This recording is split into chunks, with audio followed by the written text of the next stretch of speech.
ओम सच्चिदानंद रूपाय विश्वोत्पत्त्यादि पापत्रय विनाशाय श्री कृष्णाय वयं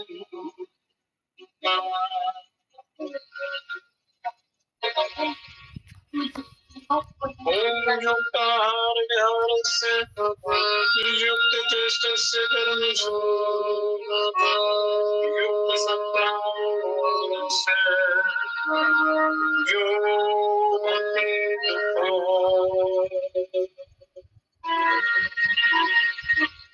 ओमकारं बिन्दुं सुयुक्तं नित्यं ध्यायन्ति योगिनः कामनाशनं ओंकाराय नमः।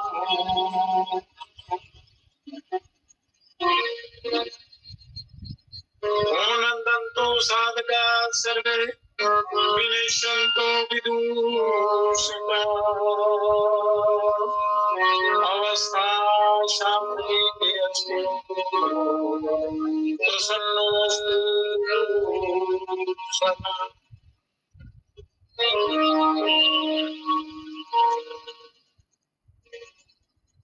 गजाननं भुजगणादिसेवितं कपितजम्बूफलचारुभक्षणम् उमासुतं शोभिनाशकार्यं नमामि नीलेश्वरपादपङ्कजम्।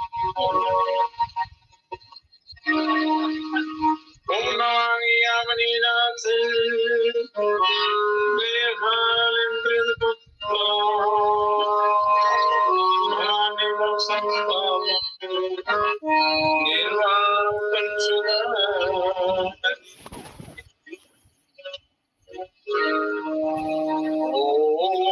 श्री राम लाल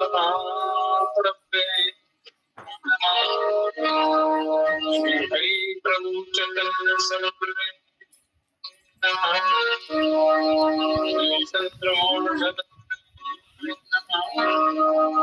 नित्यानंद सिद्धि योगी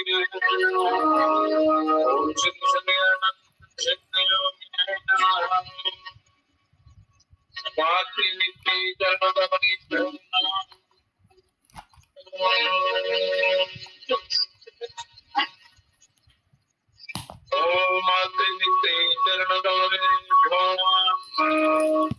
ओम सर्वे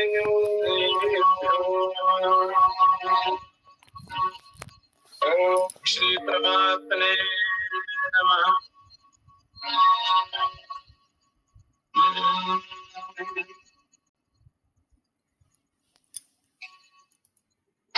परम पुण्यात्मा मनुष्य को अपने कल्याण के लिए यत्न करना चाहिए, प्रयास करना चाहिए, अभ्यास करना चाहिए। बिना कुछ किए नहीं होता, कुछ नहीं होता। बातों में अगर जीवन गंवा दिया, व्यर्थ के तर्क वितर्क में हम अपना जीवन व्यर्थ करते हैं। यो आप प्रैक्टिकली कर सकते हो। ये योग ये करने की विद्या है, प्रैक्टिकल विद्या है, ये कर्म साध्य है। इसलिए इसमें किसी प्रकार का कोई छल कपट धोखा बेईमानी नहीं है। जो करोगे उसके अनुसार आपका उसका फल मिलेगा। जतन कर अपना प्यारे कर्म की आशमत कीजिए। जतन कर अपना प्यारे कर्म की आशमत मनुज की देह गुणकारी, अकल पशुओं से है न्यारी। ईश्वर की है दया भारी, फिर क्या मांग कर दीजिए। ईश्वर की है दया भारी, फिर क्या मांग कर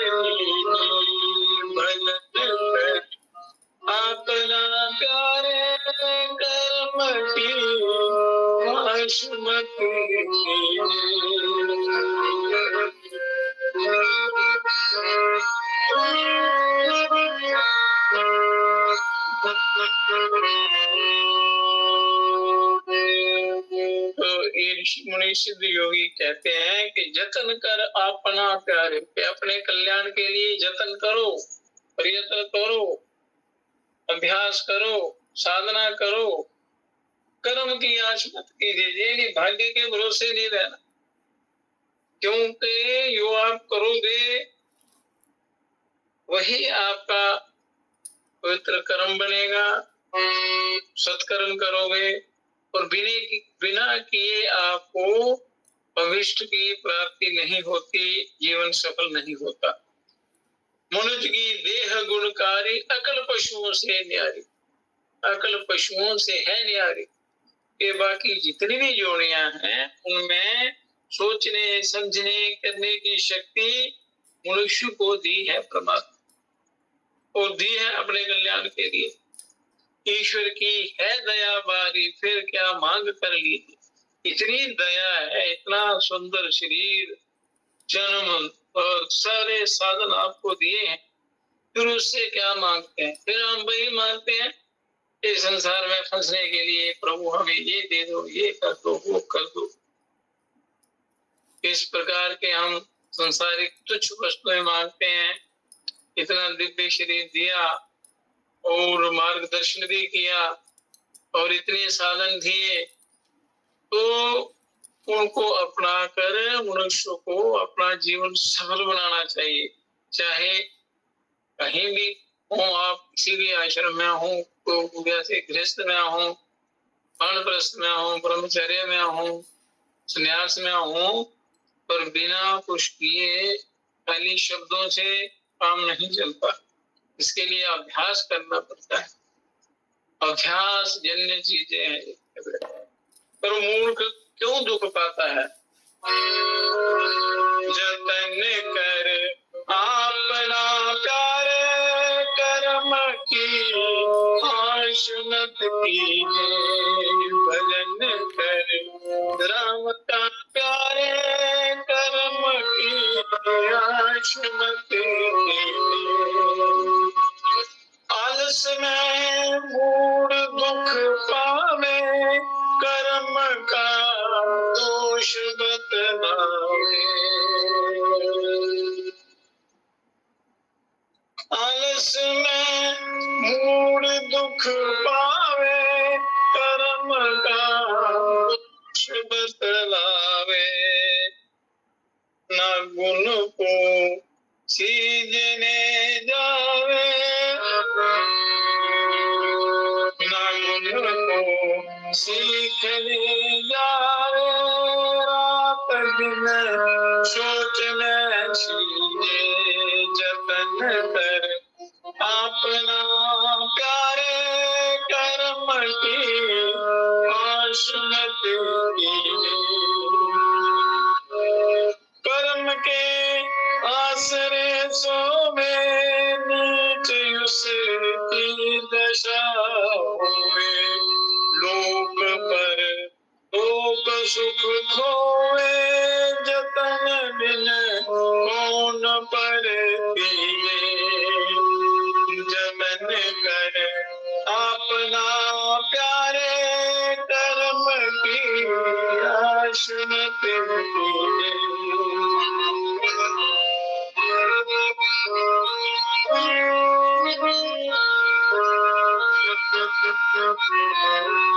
करो विधि से जतन भाई, सफल सब काम हो जाए।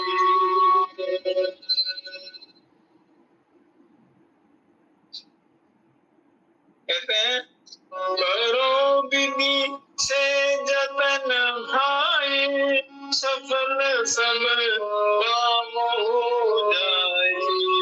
वो ब्रह्मा नंद सुख पाई, धीरज मन को समाधि।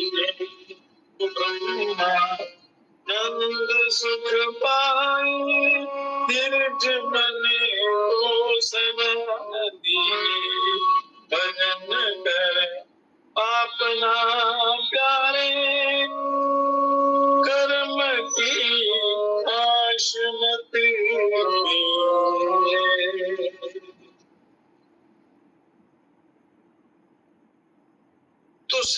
ऋषि मुनि योगी लोग सिद्ध महापुरुष यही कहते हैं कि यत्न करो, अपने कल्याण के लिए अभ्यास करो, साधना करो,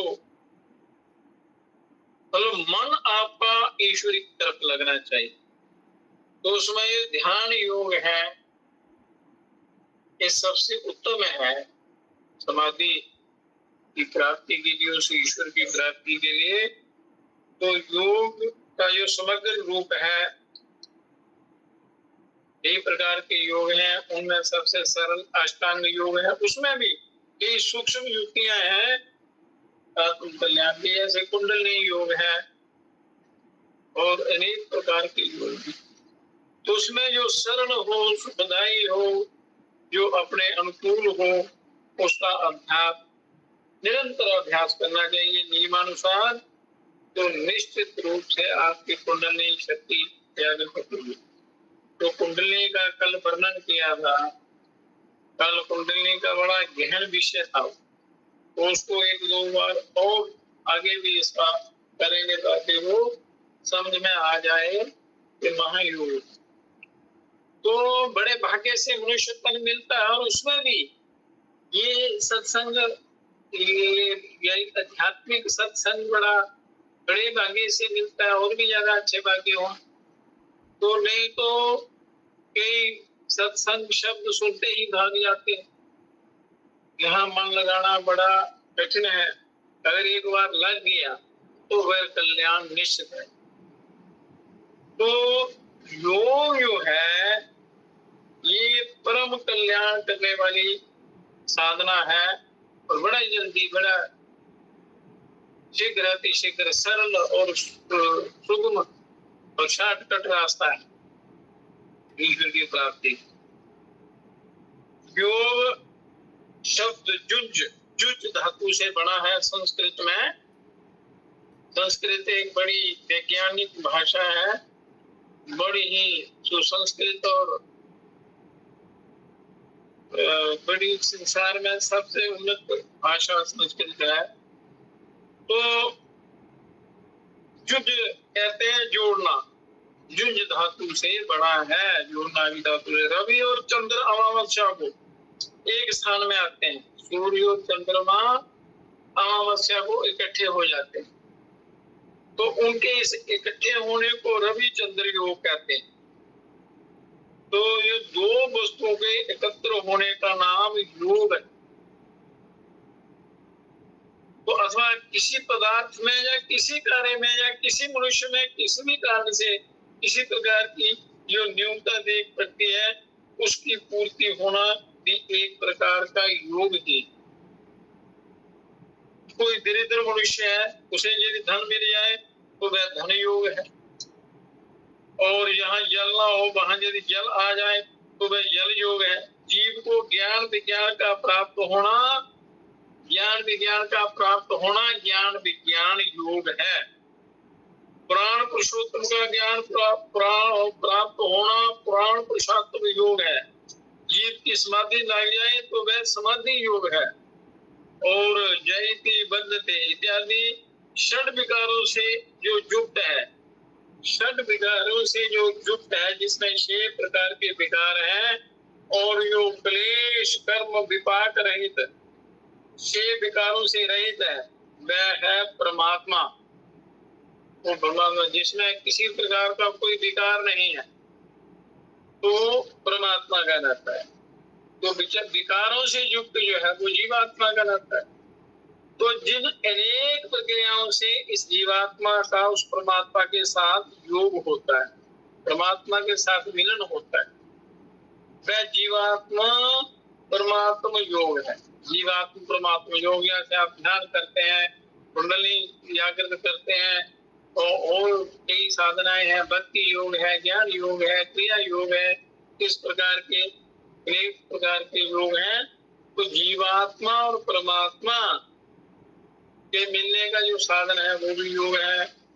अद्वैतम से जीवात्मा, अद्वैत मत से जीवात्मा और परमात्मा एक ही, अद्वैत मत जो है, तब उनका योग क्या है? तो दो अलग वस्तुओं का मिलन ही योग है। इसलिए जो अद्वैत सिद्धांत है उसके अनुसार जीवात्मा को परमात्मा स्वरूप का ज्ञान होना और उस ज्ञान के होने की प्रक्रिया ही योग है। ज्ञान की प्राप्ति की जो प्रक्रिया है उसका नाम योग है। आत्म साक्षात्कार यानी जीवात्म योग राज्य शारीरिक और मानसिक साधनों से साक्षात्कार होता है, उन्हें योग समझिए। मतलब जिस भी साधन से, जिस भी क्रिया से आत्मा का साक्षात्कार होता है उसका नाम योग है। तो माया मृग जल से जीवात्मा और परमात्मा भिन्न भासते हैं। माया मृग से, माया मृग जल, जैसे रेगिस्तान में तो जल दिखाई देता है, दूर पास जाने पर कुछ नहीं होता, ऐसे ही हम संसार में देखते हैं, विश्व भोगों में सुख देखते हैं, आनंद देखते हैं, परमात्मा को देखने की कोशिश करते हैं, पर वो मृग माया रूपी जल है। जीवन और माया मृग जल से जीवात्मा और परमात्मा भिन्न भासते हैं। माया से ये अलग अलग भासते हैं। ये भिन्नत्व मानसिक संकल्प विकल्पों से मालूम होता है। मन के संकल्प विकल्प जो संशय भ्रांति दर्शन जो होता है उससे अलग अलग मालूम होता है। कहते हैं कि माया सा बलवतर बंधन संसार में और कोई नहीं। माया से बलवान संसार बंधन में डालने वाला और कोई नहीं है, और उस बंधन को काटने वाला योग सा अव्यर्थ और कोई साधन भी नहीं। इस माया संसार में बांधने वाली माया है, उसके अलावा और कोई नहीं है, और उसको काटने वाला योग है, और कोई साधन नहीं, योग ही है। इसलिए चाहे आप करोड़ों जन्म लेना पड़ेंगे, इस योग अध्यात्म योग के बिना इस का जीव का कल्याण नहीं होता। चाहे कोई भी साधन अपना लो, जब तक योग की प्राप्ति नहीं होती तो ये सिद्ध योग बड़ी मुश्किल से प्राप्त होता है। बड़े भाग्य होते हैं जो इस योग मार्ग से जुड़ते हैं। इसलिए जो भी ऊपर बताया है, मनोरमियों का निरसन या निरीक्षण अथवा निरोध करने के साधन को भी योग कहते हैं। और मनोरमियों के मन के अनुसार चलने वाले जो हैं उनका निरोध करने का जो तरीका है, मन की वृत्तियों का रोकने का जो तरीका है, उसका जो साधन है या क्रियाएं हैं, उनको भी योग कहते हैं। योग चित्त वृत्ति निरोध, ये श्री पतंजलि मुनि की योगाख्या है। ये उन्होंने कहा है कि सब चित्त की वृत्तियों के निरोध को योग कहते हैं। इस प्रकार का योग कुंडली शक्ति के द्वारा साधना, कुंडली शक्ति योग है। अगर कुंडली शक्ति के द्वारा आप साक्षात्कार करते हैं तो ये कुंडली योग है। तो माया तंत्र में जीव शैव के योग को ही यथार्थ योग कहा। माया तंत्र ग्रंथ है, उसमें योग का वर्णन है। तो जीव और शिव की एकता को योग कहा गया, असली योग कहा गया। अन्य ग्रंथकारों ने भी जितने भी ग्रंथ हुए, उपनिषद, वेदों का सार उपनिषद हैं, उनमें एक प्रकार के योग के वो नियम बताए हुए हैं। योग की साधनाएं एक प्रकार की अनेक ग्रंथ बने हैं। तो जीव शिव के सदगुण्यों को योग कहा है। जीवात्मा का जब शिव के साथ एकत्व हो जाता है तो ईश शक्ति कर्तुमम अकर्तुमम अन्यथा कर्तुमम, इस प्रकार ये त्रिविध है, त्रिविध योग है।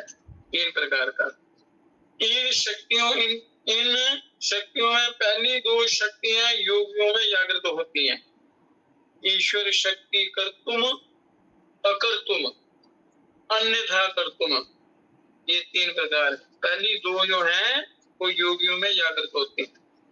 आगमवादी कहते हैं कि शक्ति का होना, शक्ति का ज्ञान होना जो संसार का संचालन करती है। ज्ञान शक्त्यात्मिका जो स्थिति है वही योग है। हठ योग प्रदीपिका में कहा है, हठ योग प्रदीपिका ग्रंथ है, उसमें योग का वर्णन है। उसमें कहा है कि राज योग समाधि और उन्मणि मुद्रा मनोन्मणि अमरत्व शून्य शून्य परम पद अमनसक अद्वैत निरालंब निरंजन जीवन मुक्ति सहजावस्था तुरीयातीतावस्था, इन सब पदों का अर्थ योग ही है। तो ये अलग अलग युक्तियां हैं, विधियां हैं। तो द्वैत विशिष्टाद्वैत आदि सभी संप्रदायों में योग की बड़ी महिमा वर्णन की हुई है। वो लक्ष्य भी सबका एक है। तो उसको प्राप्त करने की जिसको जो अच्छी प्रक्रिया या साधना या मार्ग अच्छा लगता है, उसके योग प्रक्रिया है जो साधना करता है, उसका नाम योग है। फिर सब जितने भी संप्रदाय हैं, अनेक प्रकार के संप्रदाय हैं, पर योग जो है ये सर्वोपरि सबके लिए है। तो इन सब संप्रदायों में जैन, बुद्ध, मुसलमान, सूफी और अमेरिकन, रशियन, इन सब पंथों में योगत्व पूर्णतया अनुस्यूत है। योग जो है, योग तत्व का सब अनुसरण करते हैं, के लिए सबके कल्याण के लिए है। योग किसी एक विशेष व्यक्ति के लिए नहीं है या एक विशेष कोई एक जाति के लिए है। ये सार्वभौम धर्म है, परम कल्याण करने वाला धर्म है, जिससे जीवात्मा का उद्धार होता है, कल्याण होता है। इसमें किसी प्रकार के भेदभाव का कोई स्थान नहीं है। इसमें सब कल्याण ही कल्याण का रास्ता है, कल्याण का मार्ग है। और सत्य ज्ञान अनंत रूप जो परम ब्रह्म है, उसका ज्ञान प्राप्त कर उसको अनुभव करना ही इन सब का ध्येय है। परम ब्रह्म, परम पिता परमात्मा, परम सत्ता जो उनका ज्ञान प्राप्त करके उसका अनुभव करना ही सबका ध्येय है। जो परम ब्रह्म शक्ति है उसका अनुभव करना। तो योग शास्त्र के ग्रंथों में योग के 4 विभाग किए गए हैं। श्रीमद् भगवत गीता में 3 ही विभाग हैं और सुमोहन तंत्र योग में 5 विभाग हैं। योग शास्त्र के ग्रंथानुसार 4 विभाग हैं और ये योग शास्त्र के ग्रंथानुसार मंत्र योग, लय योग, हठ योग और राज योग, योग के जो ग्रंथ हैं उनमें ये 4 प्रकार के साधन बताए हैं। और श्रीमद् भगवत गीता में कर्म योग, भक्ति योग और ज्ञान योग, ये 3 विभाग हैं। परंतु ये 6ठे अध्याय, गीता के 6ठे अध्याय को पढ़िए, 6ठे अध्याय को पढ़िए तो हठ योग भी श्रीमद् भगवत गीता में आ जाता है। श्रीमद् भगवत गीता में वो आ जाता है। भगवान ने, वो साक्षात परिपूर्ण ब्रह्म परम पिता परमात्मा ने उस योग का वर्णन किया हुआ है गीता में। तो उसमें ये सारे योग आ जाते हैं। सोमोहन तंत्र के 5 विभाग हैं, वो इस प्रकार है जो अलग अलग ग्रंथों में योग की महिमा का वर्णन किया है। उसमें है ज्ञान योग, राज योग, लय योग, हठ योग और मंत्र योग। इस प्रकार सम्मोहन तंत्र में अन्य 2 प्रकार के वर्गीकरण भी आ जाते हैं। इसलिए सम्मोहन तंत्र के वर्गीकरण के अनुसार ही इन योग विभागों का विचार करें। अब आगे ज्ञान योग। ज्ञान योग क्या है? ज्ञान योग में क्या होता है? इस योग में स्थूल शरीर से लेकर सूक्ष्म कारण, महाकारण और फिर अति महाकारण देह तक सब देहों की पंजीकरण की दृष्टि तथा व्यतिरेक और अन्वय से आत्मा से भिन्नता सिद्ध करते हैं और चित्त वृत्ति का लय करते हुए ज्ञान की जो 7 भूमिकाएं पार करनी पड़ती हैं वो इस प्रकार हैं। ज्ञान की जो 7 भूमिकाएं ज्ञान योग में तो पार करनी पड़ती हैं, वो क्या है? शुभेच्छा अर्थात विवेक वैराग्य की स्थिति, शुभेच्छा विवेक और वैराग्य की स्थिति। फिर दूसरी है ज्ञान की भूमिका विचारणा अर्थात श्रवण मनन की अवस्था, सुनना और उसका मनन करना। इन 2 भूमिकाओं को पार करने के बाद मुमुक्षु साधक पद पर आता है। ये 2 भूमिकाएं जो हैं इनको पार करके साधक पद पर आ जाता है मनुष्य। तो मनु मानसा अर्थात अनेक अर्थों में एक ही अर्थ ग्रहण करना कि पंचभूतात्मक देह अनित्य और आत्मा नित्य शुद्ध बुद्ध है, ऐसी भावना करना। फिर चौथी भूमिका है सत्वापत्ति। सत्वापत्ति अर्थात अहम ब्रह्मास्मि, मैं ब्रह्म हूँ, इस धारणा को दृढ़ करना कि मैं ब्रह्म हूँ, मैं वही प्रकाश हूँ, मैं ईश्वर हूँ। और 5वीं है असक्ति अर्थात नाना विध सिद्धियों की ओर से अनासक्ति। बोले जो सिद्धियां प्राप्त होती हैं उनमें आसक्ति ना होना, उनमें फंसना नहीं। सिद्धियां मिल जाती हैं पर फंसना नहीं। फिर 6ठी है पदार्थ भावनी, अहम ब्रह्मास्मि, भी तो एक अहम वृत्ति है, अतः इसका भी लय होना, इसका भी लय होना। और एक 7वीं है तुर्यगा अर्थात आत्म स्वरूप से न उठना।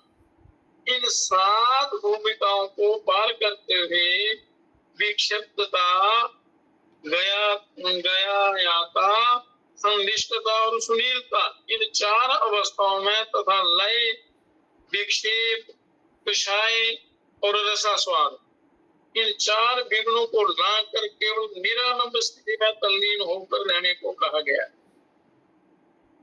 निरालंब रहने को कहा गया।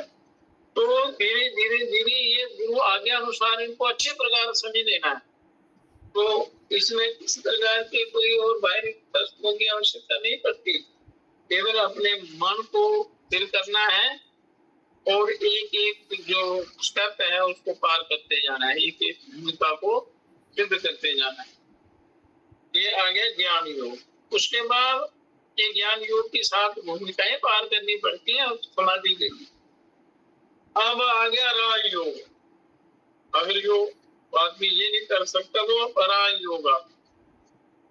इस योग का आधारभूत ग्रंथ है पातंजल योग सूत्र। राजयोग का जो ग्रंथ बने हैं मनुष्य के कल्याण के लिए, तो इसका स्वाध्याय करो, श्रवण करो।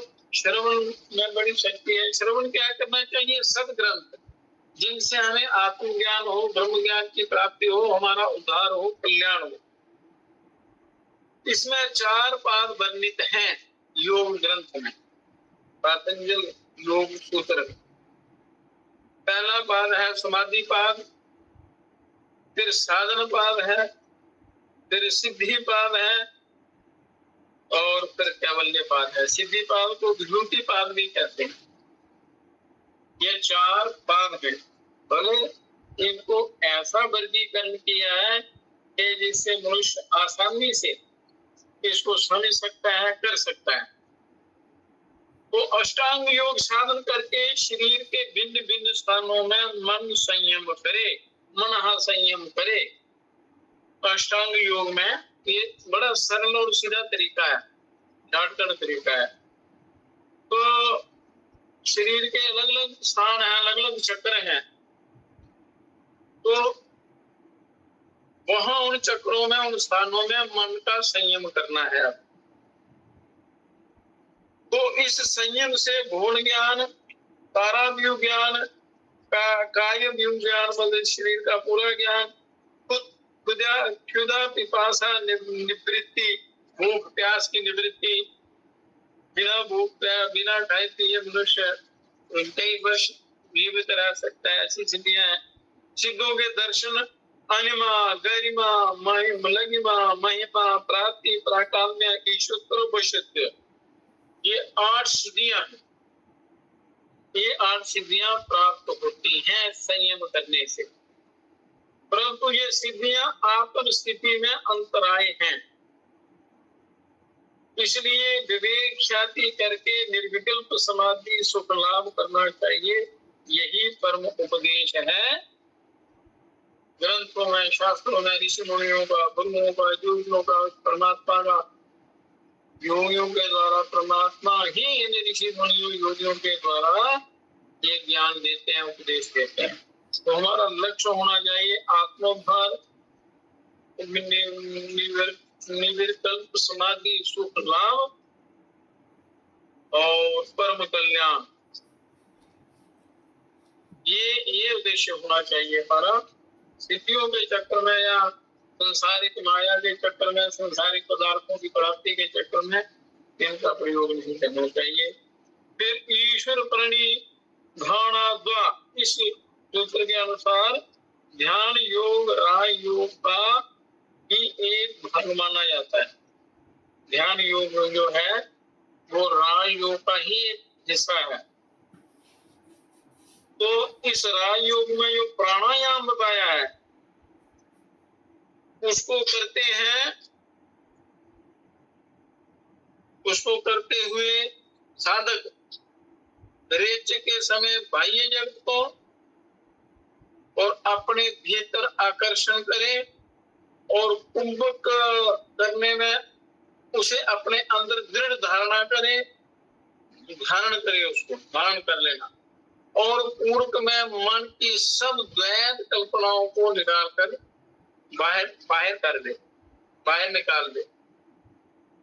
ये रेच करते समय समझना का पूरा ब्रह्मांड जो है सारा मेरे अंदर है।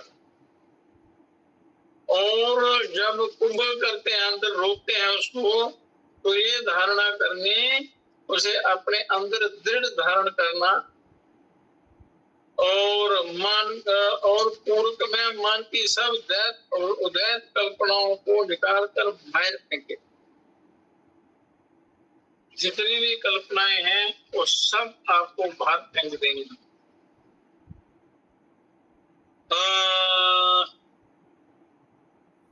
तो श्रीमद महाभारत में कथा है, एक प्रसंग आता है कि एक ऋषि पत्नी को ये शाप मिला कि सूर्योदय होने के साथ ही तुम विधवा हो जाओगी,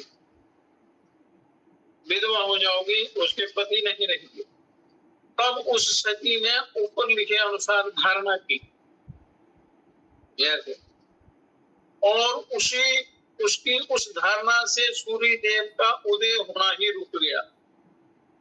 इतनी पक्की धारणा की उन्होंने, वो साधक थे। उस धारणा के द्वारा सूर्य नहीं चढ़ा, सूर्य नारायण रुक गए।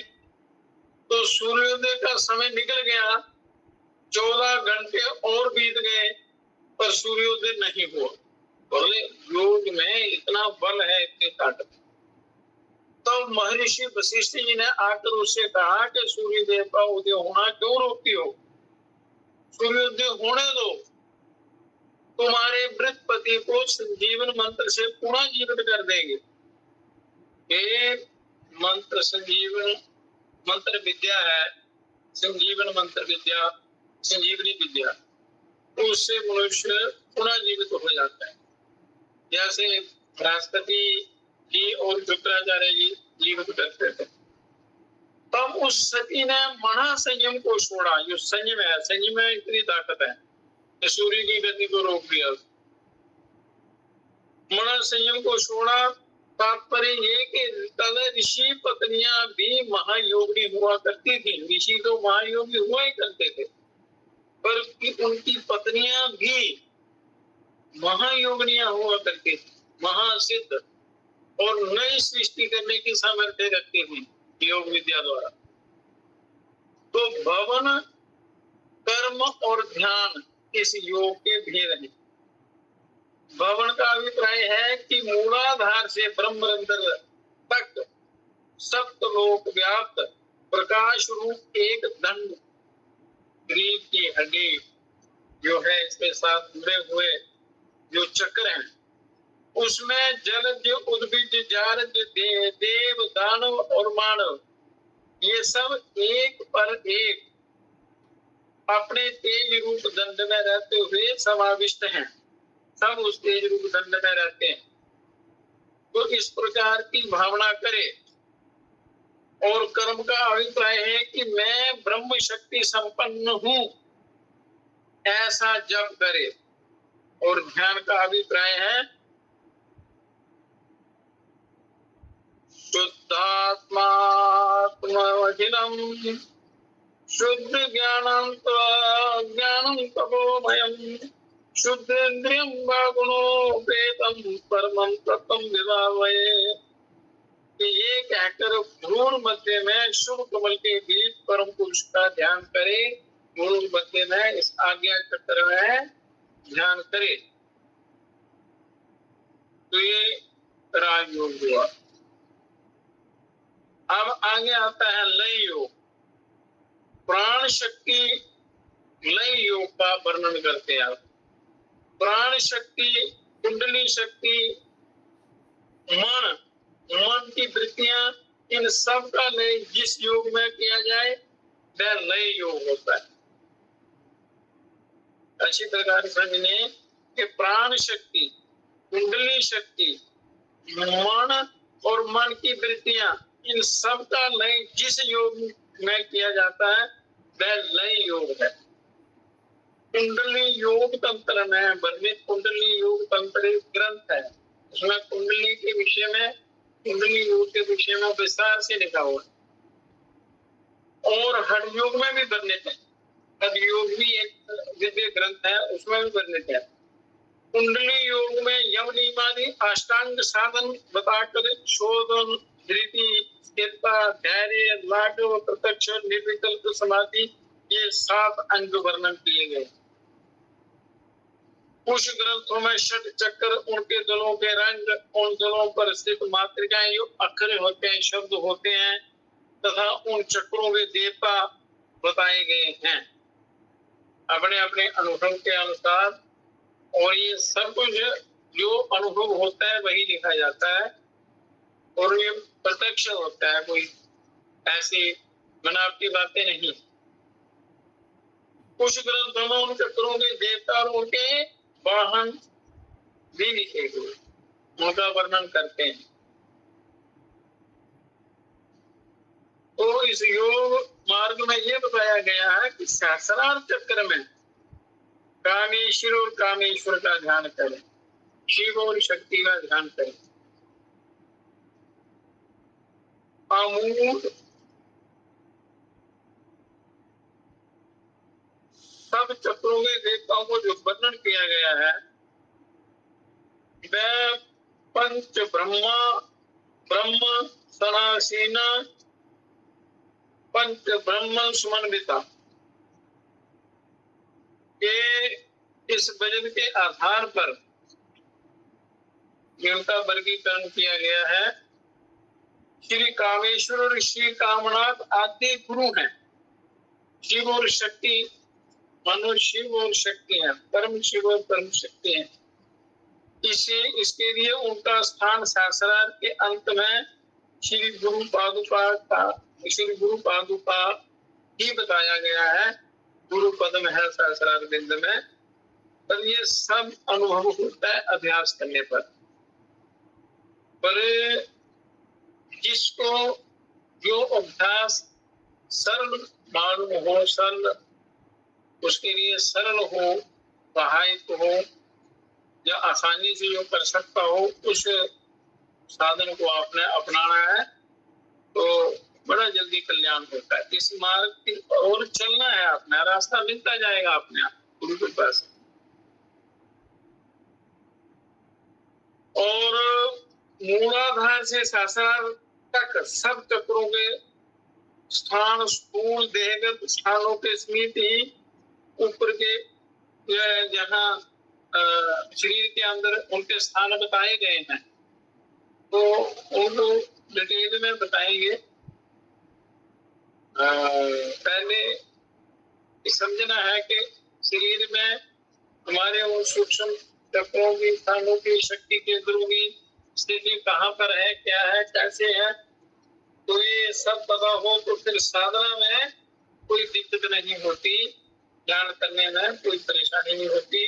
नहीं तो कहीं मनुष्य प्राण के विक्षिप्त होने के कारण कुछ रुकना पड़ता है या कुछ ऐसा कोई अनुभव होता है, वो ठीक हो जाता है, वो अपने आप अंदर से ठीक हो जाता है, पर मनुष्य घबरा जाता है कि क्या होगा, छोड़ देता है सब।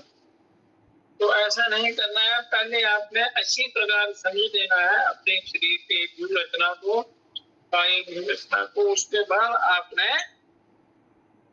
जाना है। तो जहाँ भी कोई जाता है, जैसे किसी दूसरे शहर में जाना है या कहीं बाहर जाना है, तो उसकी पहले जानकारी दी जाती है, कहाँ कैसे जाना है, क्या करना है, कहाँ कौन क्या हो सकता है, इसका उपाय क्या है, कैसे। तो अच्छी प्रकार जानकारी होना बहुत ही आवश्यक है। तो परंतु स्थूल देहगत स्थान विद्युत के बिना विद्युत दीप के समान है। विद्युत शरीर के अंदर विद्युत के बिना विद्युत दीप के समान, उनको उतने प्रकाशित हैं तो अलौकिक प्रकाश से प्रकाशित है। विद्युत के बिना प्रकाश कहाँ? विद्युत द्वारा के चलते ही विद्युत दीप प्रकाशमान होते हैं। उसी प्रकार कुंडली का उत्थापन होने से ही ये चक्र अपने अपने वर्णों के साथ प्रकाशित हुए देख पड़ते हैं। तो वो विद्युत शक्ति का केंद्र क्या है? कुंडली शक्ति है। तो ये जगजननी महामाया जगदम्बा जो सारी सृष्टि का संचालन करती है, वही प्रकाश रूपणी महाकुंडली शक्ति मूलाधार में निवास करती है। उसी के प्रकाश से ये सारे चक्र प्रकाशित होते हैं। ये बड़ा गहन विषय है, इसको बार बार श्रवण करने से ज्ञान जो है वो ज्यादा प्रकाशित होता है और साधना बड़ी सरल हो जाती है। ये चक्र जो है मेरुदंडगत सुषुम्ना नाड़ी के भीतर वज्रा नाड़ी और ब्रह्म नाड़ी से संलग्न है, उससे संबंधित है, उससे मिले हुए हैं। उसी प्रकार ये चक्र प्राणमय, तेजोमय, मनोमय कोश के भीतर है। और सहस्रार चक्र ब्रह्मरंध्र के ऊपर 4 उंगल फैला हुआ है। ब्रह्मरंध्र यहाँ जो है, जब ब्रह्मरंध्र होता है जब जन्म के समय, जब बच्चा जन्मता है तो उस समय उसका ये तालू हृदय की तरह धड़कता है, धड़कता दिखाई देता है। तो वो ब्रह्मरंध्र कहलाता है। जैसे जैसे वो बढ़ती है तो वो स्थान पक्का होता जाता है। तो जीवात्मा यहीं से प्रवेश करता है, प्राण शक्ति और कुंडली को साथ लेकर, अपने पूर्व जन्म के कर्मों को साथ लेकर यहाँ से प्रवेश करता है अंदर। तो इसी द्वार से यदि निकले तो ब्रह्म में मिलता है, ईश्वर में उसका उद्धार हो जाता है, कल्याण होता है। तो योग के द्वारा ये ऐसा संभव होता है। तो जिनकी दृष्टि दिव्य हो चुकी है वे ही इन चक्रों के नाना प्रकार की मात्राओं को अनुभव करते हैं। तो अभ्यास होता है, अभ्यास के द्वारा। वो जैसे मार्गदर्शन करते हैं उसके अनुसार अभी यदि आप अभ्यास करते हैं तो उसका अनुभव होता है। अन्य लोग दृढ़ भावना के साथ चक्कर की मात्रिकाओं, उनके वर्णों, तत्वों का प्रकाश रूप में ध्यान कर सकते हैं। और षटचक्र निरूपण ग्रंथ में कुंडलनी का उत्थापन नहीं है, पर उसका चिंतन करने को कहा है कि कुंडलनी का ध्यान करना है। तो उसमें एक कुंडलनी सब है, 8-10 उसके वो है पद हैं।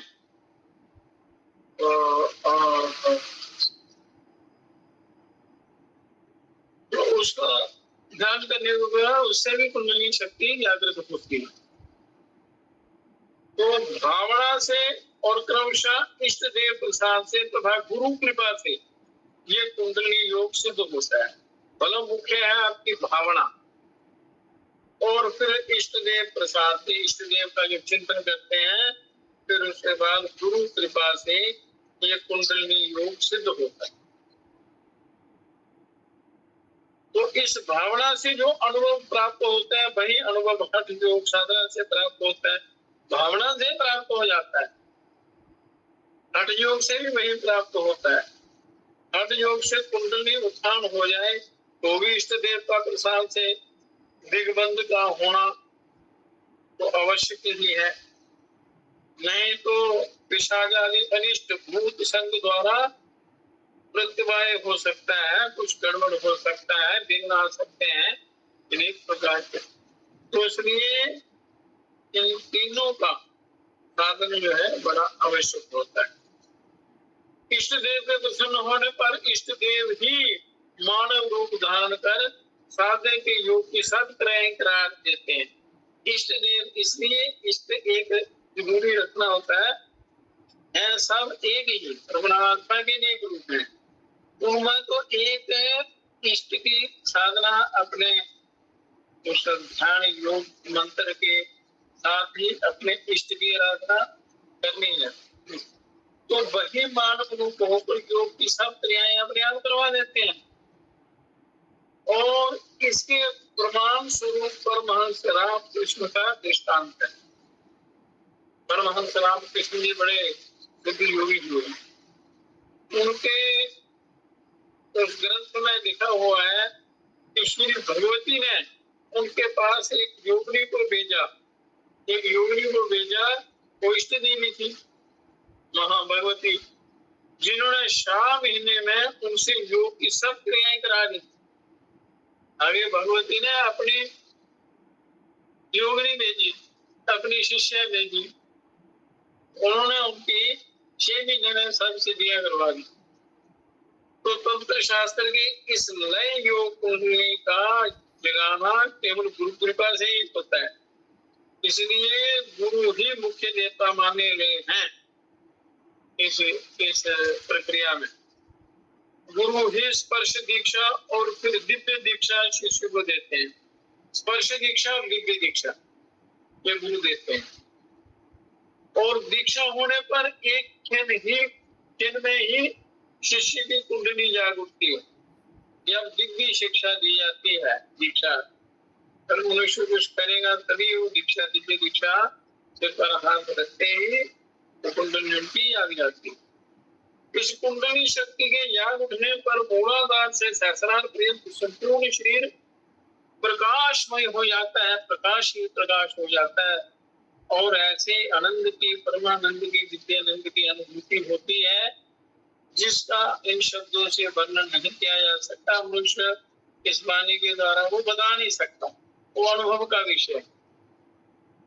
तो विद्युत रूप से कुंडली जब ऊपर जाने लगती है तब प्रकाश का साक्षात्कार होता है, साक्षात्कार होता है। तो वो साक्षात्कार परम कल्याण का कारण बनता है, परमानंद की विभूति होती है। पर ये विषय जो है ये गुरुओं के मार्गदर्शन में ही करना चाहिए। उनसे मार्गदर्शन लेते रहिए और साधना करते जाएं। घर में भी आप कर सकते हो, पर मनमाना आचरण करेंगे तो उसमें फिर दिक्कत हो जाती। कोई भी रास्ता नहीं लेंगे, मनमाना आचरण करेंगे तो दिक्कत हो। तो ये सारे बड़ी श्रद्धा, बड़ी भक्ति, बड़ी भावना से करना चाहिए और अपने जो समय है उसका सदुपयोग करना चाहिए। तो इस इतना कुछ परमात्मा ने दिया है कि आप इसी जन्म में अपना परम कल्याण, परमोद्धार कर सकते हो। नई सृष्टि की रचना करने का सामर्थ्य आप में आ जाता है।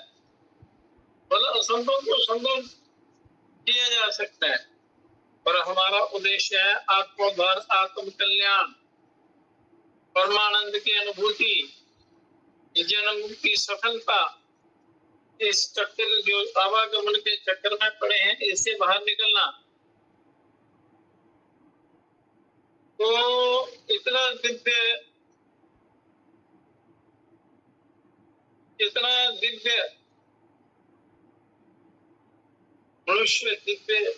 मनुष्य का दिव्य शरीर पाकर दिव्य साधना ना की जाए तो फिर अनर्थ हो जाता है। और ये जीवन ऐसे चला जाता।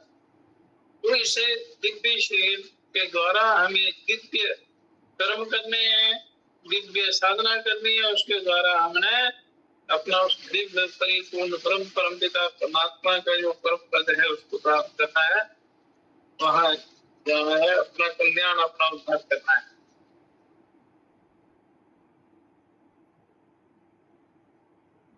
तो अनेक ग्रंथों में अनेक प्रकार के वर्णन है सब उसकी प्राप्ति के लिए जो भी साधन है। तो जो सरल लगे तो उसमें करना चाहिए। तो शरीर में सर्वानंदमय चक्र भी है, सर्व सिद्धि चक्र है, सर्व रोग हर चक्र है, सर्व रक्षा कर चक्र, सर्वार्थ साधक चक्र है, सर्व सौभाग्यदायक चक्र है, सर्व संक्षोभनी चक्र है, सर्व शाप परिपूर्ण चक्र है और त्रैलोक्य मोहन चक्र।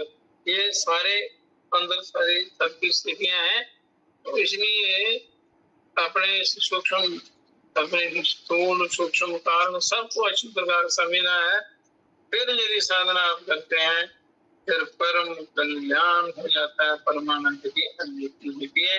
इसलिए कहते हैं जतन करे अपना प्यारे कर्म की आश मत कीजिए, कर्म कर जतन करे अपना प्यारे कर्म की आश मत कीजिए। तो साधना करनी है और जगह जगह भड़कना नहीं होता है। क्या करना होता है? भगवान से जो सदगुरुदेव होते हैं, एक निष्ठ होकर श्रद्धा विश्वास, श्रद्धा भक्ति विश्वास से संशय रहित होकर, बिना किसी संशय के, बिना किसी भ्रांति दर्शन के जब समर्पण भाव से आप उनकी आज्ञा अनुसार काम करते हैं तो बड़ा जल्दी कृपा होती है। वो अपनी ताकत भी लगाते हैं। अगर एक कदम आप परमात्मा की तरफ चलेंगे तो परमात्मा 70 कदम आपकी ओर आए। पर आप एक कदम 10 कदम चलो तो सही, भगवत को की तरफ अपनी भावना, अपनी जिज्ञासा, अपनी इच्छा होनी चाहिए। तो फिर अगला 10 गुना ज्यादा करके मनुष्य का कल्याण करता। तो जीव क्या कहता है? बता दे मोक्ष का मार्ग तूने शरण में, बता दे योग का मार्ग तूने शरण में। जगत के बीच में नाना किस्म के भाई सुनाते हैं कथा अपनी भटकते हो गई। बता दे मोक्ष का मार्ग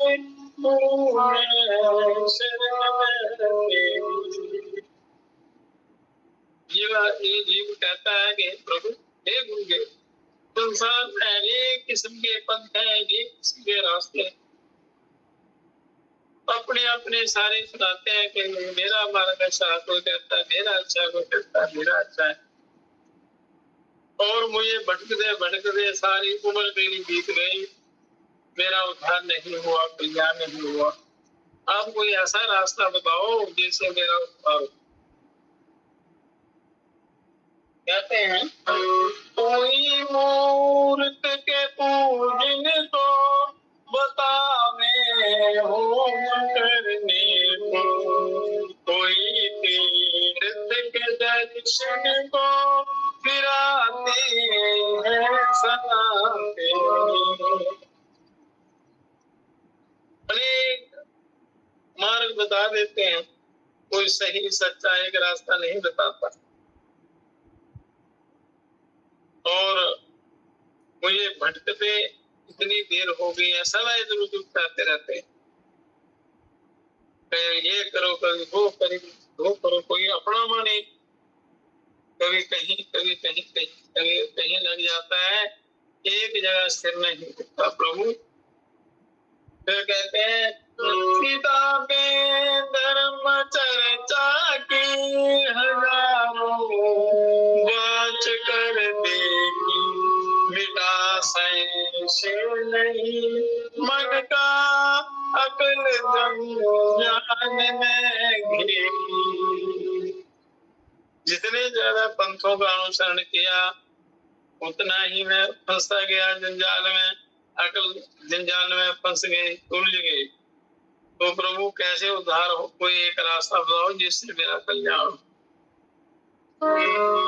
सकल दुनिया में पूर्ण सुना मैं रूप ईश्वर का, वो ब्रह्मानंद बिन देखे मिटे नहीं भरम में। बता दे मोक्ष का मार्ग गुरु में शरण में, देवी गुरु में शरण में।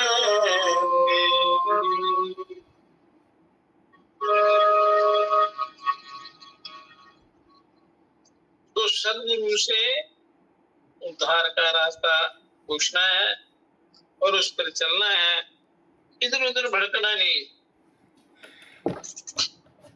और स्थिति ऐसी बनानी है कि संसार का चिंतन कम हो, कम भटके, अंतर्मुखी होने का प्रयत्न करना है, प्रयास करना है। आप घर के कमरे में बैठकर भी कर सकते हैं। यदि ना होता हो तो आप किसी के मार्गदर्शन में कुछ दिन साधना करके फिर अपने अभ्यास को बढ़ा सकते हैं। जहाँ रुकावट आए तो पूछना चाहिए, इसमें किसी प्रकार का कोई संकोच नहीं करना चाहिए, क्योंकि सब कुछ सबके अंदर परमात्मा विराजमान, और माया के से संयुक्त होने के कारण वो जीवात्मा कहलाता है। जब वो माया का पर्दा हट जाता है तो वो परमात्मा का साक्षात्कार हो जाता है। तो उसको हटाने के लिए, उस मल विक्षेप आवरण को हटाने के लिए उसके लिए प्रयत्न साधना करनी पड़ती है। तो उसके लिए अच्छा संग चाहिए, सत्संग चाहिए। तो ये सब मिलकर इस जीव का उद्धार कर देते। तो आप लोग बड़े भाग्यशाली हैं जो इस दिव्य महायोग मार्ग से मिले हैं, जो ईश्वर का प्रदत्त मार्ग है, ईश्वर के द्वारा दिया हुआ ये महान पंथ, महान रास्ता, परम कल्याण की युक्ति दी। तो हमें अपना जीवन का तात्पर्य ये है कि अपने जीवन का उद्धार करना है, कल्याण करना है, सही रास्ते का चयन करना है और सही मार्ग पर चलना है। किसी प्रकार का चार कपड़े बेईमानी नहीं करनी, तो उससे ये तत्व होता है। इतना दिव्य ज्ञान दिया हुआ है भगवान ने सब मनुष्य के लिए। तो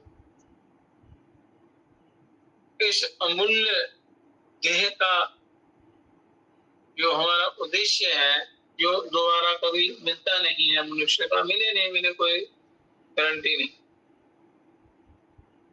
तो जो मिला है कोशिश करनी चाहिए इसको संभालने की। हम तो माया चक्रों में, ये संसारी लोग माया चक्रों में पड़ के अपना पतन कर देते हैं। मेरा तेरा सत्य, जो करना चाहिए वो हम करते नहीं। तो इसलिए अपने कल्याण की भावना मन में दृढ़ करते हुए अपने उस महागुरुओं की विद्या का जो है सदुपयोग करना है। जो उन्होंने ज्ञान दिया है, जो उन्होंने युक्तियां बताई हैं, और उसका अनुसरण करना आपका परम कर्तव्य है। इसलिए आज का सत्संग हम यही समाप्त करते हैं और कल पुनः ये करेंगे इसे कुंडली या योग के अन्य तरीके जो हैं, जो आप किसी एक का भी अच्छे प्रकार का अनुष्ठान कर लेंगे तो भी आत्म साक्षात्कार हो जाता है। तो उसमें यदि आप 10 मिनट लेट भी हो गए हैं, घबराना नहीं है। ये जो समय जितना आपने लगाया है यहाँ, ये आपका उस परमात्मा के उस द्वार में ये लिखा गया है, रिकॉर्ड हो गया है, और यही सहायता करेगा आपकी। मतलब बाकी समय तो व्यर्थ चला जाता है संसार के क्रियाकलापों को। आत्मोद्धार के लिए जो समय लगाया जाता है वही समय वही काम आता है। तो इसलिए ये विशेष ध्यान रखना है, ज्यादा से ज्यादा समय अपने कल्याण में लगाना है, अपने सामर्थ्य के अनुसार अपना शरीर का सदुपयोग करते हुए आत्मोद्धार करना है। जो लक्ष्य है उसको प्राप्त करना है। और सच्चिदानंद भगवान की जय।